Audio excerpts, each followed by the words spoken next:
Please allow me to present our guest panelists. Mr. Marco Goldoni, Senior Lecturer, School of Law at Glasgow University. Mr. Emilios Christodoulidis, who also launched our conference, Chair of Jurisprudence, School of Law at Glasgow University. And Mr. Igor Voronkov, Independent Scholar of the 20th century Russian and European history. So we can start with Mr. Marco Goldoni. Yes, thanks a lot. Great conference. I've learned a lot on a few actually authors I was not very familiar with, and my comments actually concern more generally the trajectory of the idea of utopia in the modern times. And I want to basically make a statement which will function as I would say, as a question for all the other panelists on the relationship between the utopian form, its rationality, and basically, I would say, the role of contradictions within it. So very briefly, the trajectory of utopian thinking in modern times, as it has been basically actually, I think, been pointed by a few of the speakers that preceded us, is actually a trajectory marked by a form of extreme rationality. What is quite intriguing, and this is basically, I would say, also the basis of the Marxian condemnation of the utopian form of socialism, is that from More to Bacon, utopia is a space which can be basically evacuated from any type of contradiction, so that rationality can basically unfold and can basically takes up the form of a project where contradiction is fundamentally absent. I think this is quite an important tenet of the utopian form of thinking, and which probably reaches its peak, at least if we read the classic Marxist, or actually Marxist, reconstruction, which reaches its peak with the work of the industrial socialists. Quite interestingly, a form of utopian thinking which places an enormous emphasis on productive labor, but it doesn't see or it doesn't detect the fact that the organization of productive labor is riddled within the modern capitalism with contradictions. And so in this sense, under this aspect, for Marx, this is a sign, quite interestingly, of the absence of any scientific character of that type of socialism. The utopian socialism, this is an interesting reversal, is the opposite of a scientific socialism. It is deprived of the character of science, of modern science.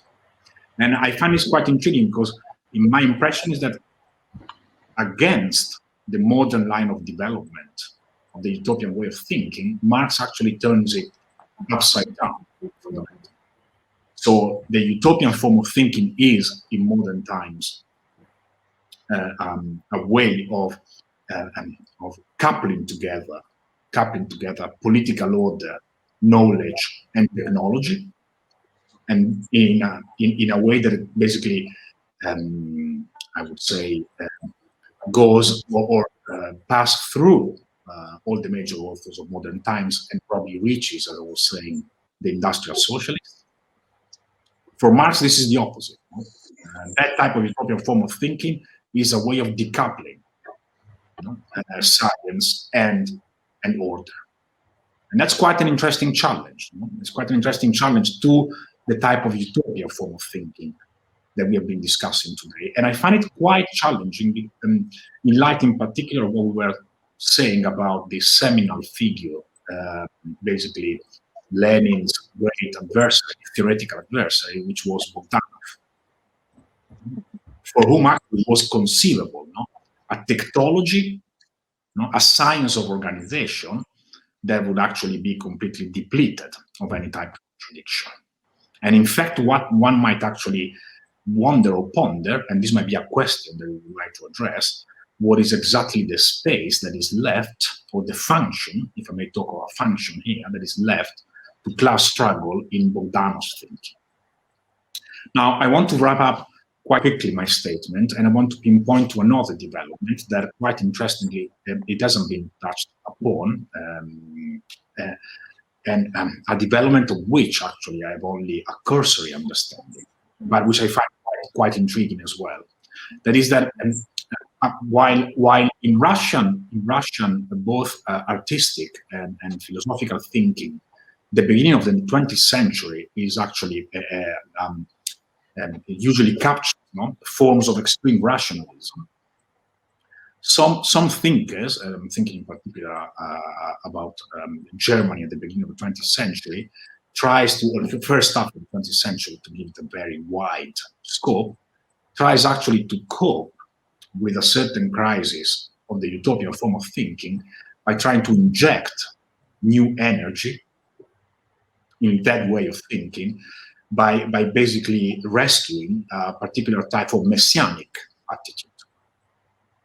Look how interesting and also how ironic is, at a certain level, this turn actually, say, of philosophical thinking. A way of thinking like the utopian form of thinking, which was basically the antithesis of the medieval and even ancient model of modality of the prophecy. So the utopian model form of thinking is basically not making any reference to religious foundations. Is now injected, and there's an attempt to revive it by actually evoking a certain type of messianic attitude. I mean, probably Walter Benjamin is the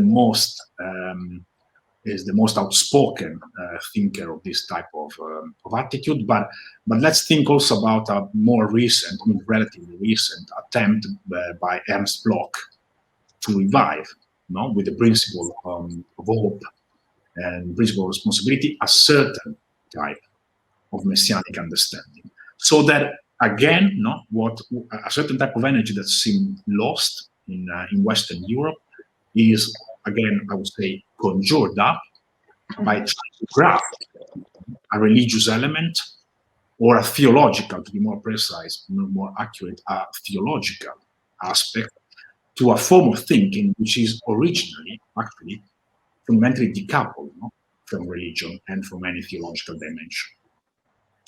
And one wonders, and this is my doubt at this stage, whether this is an operation that is actually fruitful or not. And I have my serious doubts about it. My impression is that with that operation, by grafting that element of the prophecy, a certain type, I would say, of materialist thinking is not only bringing back authority to a certain type of mystical foundation, but it is also basically making even more invisible the question of the foundation of the materiality itself of the legal and political order, which is the question of the relationship between capital and labor. And I will just leave it at there as basically an open question if we want to discuss it. Thanks. Thank you so much, Mr. Goldoni. We can proceed to Mr. Emilios Christodoulidis. Yes, thank you very much. What I will try and do is maybe gather some thoughts from these fascinating series of papers, and maybe ask a couple of questions that I think a lot of these papers, a lot of these thoughts converge on a couple of questions, but also have been tasked with answering one question from the audience, so I might begin with that. So there was a question early on, I'll just read it from the comments. If utopia is an ideal social condition, it means that it should be proposed by human beings who also need to be ideal. The notion of the ideal man versus the non-ideal one has strong nationalistic and racist connotations. Isn't this a big contradiction for the interpretation of utopia? Now, this kind of question touches a little bit upon what Andreas Takis was also talking about, with the worry about the fall into totalitarian thinking.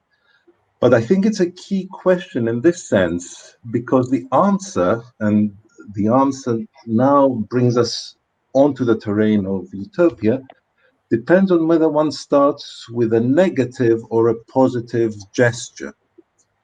So if one begins with a positive gesture, that is of saying, here is the blueprint for utopia, here is what the ideal society needs to be, one is close to totalitarian thinking and the danger that's identified by the question. But if one begins with a negative gesture, there is something far more interesting in the theorization of utopia in this. Now, go back to Marx. Marx never gave a blueprint of the communist society, so his wasn't the positive nature. Okay, we've talked a lot about Lenin today, not so much about Marx. Lenin is clearly a positive gesture, but Marx's is not a blueprint. Marx says if there is a release from the topos, if we can break from a certain way of thinking about human association, if we can break from a condition that is catastrophic of human association, then perhaps we can release human potential and human association and human society. That is a moment not of prescription, but of release. It is not a positive, but a negative gesture, because the topos is catastrophic. Marx calls it commodification. It's the idea that social interchange is ab initio caught up in the commodity form and severely undercut. So utopia here is a move against that topos, a topos that grounds human association into the condition of commodity, of the logic of the commodity. Now, in a sense, and I finished this first point, I have one second point. In a sense, and perhaps connecting to Marco's plea to look at the connection between utopia and contradiction, there is perhaps a contradiction in utopia in the way in which the negative and the positive interface, because on the one hand, and this is, I refer back to Andreas Takis' point, on the one hand, we have a universal brotherhood, and that seems to be totalitarian or lead, and Derrida also talks about every time one speaks of the presence of the people, it immediately shades into totalitarianism. And yet at the same time, what would it mean to have an aspiration of brotherhood and of solidarity that isn't universal? So we're caught up in a bit of a contradictory problem here, problem of contradiction. And I agree very much with Andreas's argument about the formative enactments and a we that respect certain procedural requirements, even if they're Rawlsian, but one we're not stuck in the contradiction, we can work with it, but we shouldn't shy away from the fact that utopia presents us with both sides of a social dynamic that is problematic, that is perhaps even dangerous. Yeah? But let me pick up a couple of points. This is my second point. I think we do have a little bit of time. Yes, we do. Okay.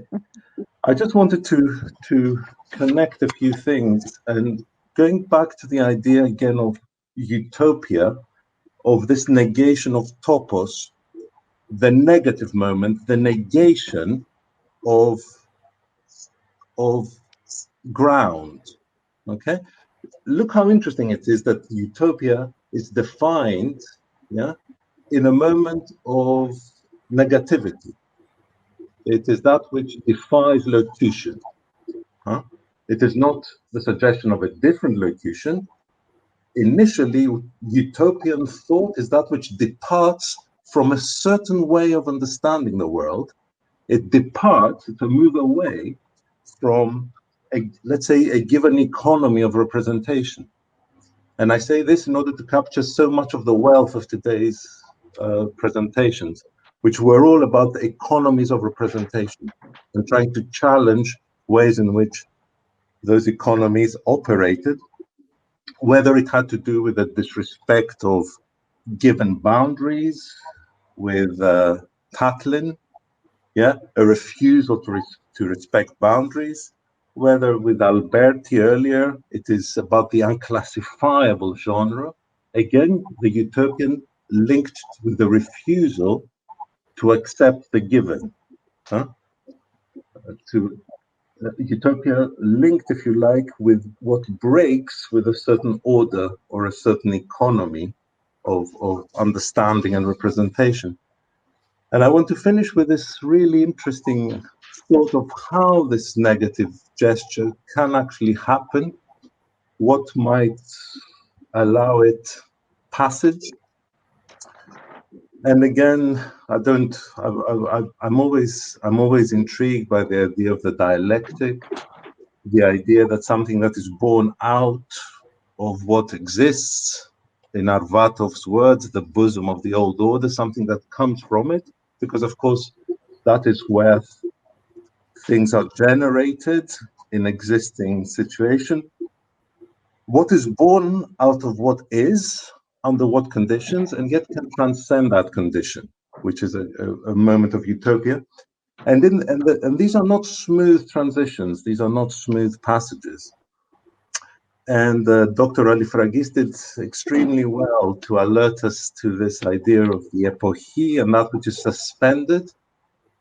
And I finish with this idea of a suspension of the established lineages, a defamiliarization, the idea of epoche, the idea of that which is suspended. He didn't mention this, but Husserl, since he was talking about phenomenology, has this notion of the strange.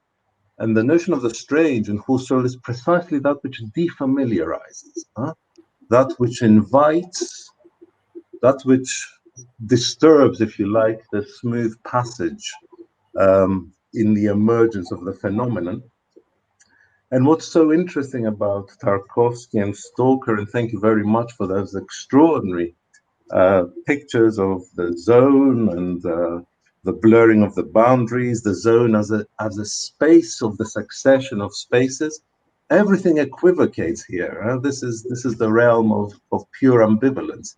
And there's something beautiful about the unsettledness that captures something, I think, about the utopian vein. This idea of something that departs from the ways in which things are processed. Things are processed down particular path dependencies and the potential that is generated by refusing to follow those paths. Okay, I'll stop there. Thank you. Thank you, Mr. Christodoulidis, for your insights. Now, Mr. Voronkov, please, you can begin with your statement. Thank you. Good evening. In October 1961, the 22nd Congress of the Communist Party of the Soviet Union solemnly proclaimed that the present generation of Soviet people will live under communism. Nikita Khrushchev, the party leader, clarified that the arrival of communism is expected by 1980. I was a little boy at that time, but I remembered this promise. In 1980, I was already grown-up person, and the main joke of the year was that the party decided to replace communism with the Olympic Games. The Summer Olympics happened in Moscow that year, boycotted by 66 countries because of the Soviet invasion in Afghanistan. The streets of the capital were empty, but the shops were full of foreign food and goods. That was a distinct feeling of carnival. 6 years later, Chernobyl exploded, and after another 5 years, the Soviet Union collapsed. This is how I lived through the hopes and the failures of the first communist utopia. During the years of perestroika, hopes arose that as soon as the communist utopia collapses, the market economy will instantly bring the consumer's paradise in our country. Other hopes were placed on democracy and freedom to provide a stable and secure state. In the 90s, this market utopia didn't totally collapse, but led to the impoverishment of the population, the creation of an oligarchic state, heavy social inequality, and mass migration. Besides, cruel war in Chechnya, the growing terrorist threat, criminal clashes in Russian cities made people disillusioned with democracy. People were waiting for the strong hand to restore the order. This is how the case colonial appeared on the political horizon. The capitalist utopia wasn't abandoned, but provisionally democracy was reduced to the managed democracy, federalism and self-government to the vertical of power. During the first decade of the 21st century, the war in Chechnya was ended, economy was stabilized, and growth began. The incomes dramatically increased. Some of the oligarchs were put in prison or pushed to immigration. The order was restored. People felt themselves more secure, wealthy, and comparatively happy. In a way, it was a fulfillment of the promised consumer's paradise. The public interest in politics plummeted. It was a kind of agreement with the state: don't interfere with politics, and we won't touch you. In February 2014, I was in Moscow watching on TV the opening show of the Winter Olympics in Sochi. In a grandiose performance showing scenes of great events from the history of Russia, there were episodes of the October Revolution and Soviet constructivism. A festive atmosphere reigned. It seemed that the consolidation of society, pluralism, and democracy, despite the obstacles, were returning hope for a peaceful and happy future. The next month, polite little green man appeared in the Crimea, and the peninsula was annexed by the Russian Federation. The hybrid war was unleashed in the regions of eastern Ukraine.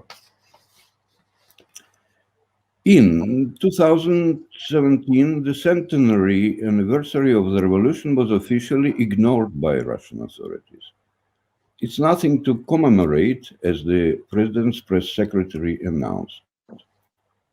The Crimean Spring, as the official propaganda called the events of annexation, caused patriotic euphoria and a steep rise in support for Putin, who turned into a typical autocrat on the way to a lifelong dictatorship.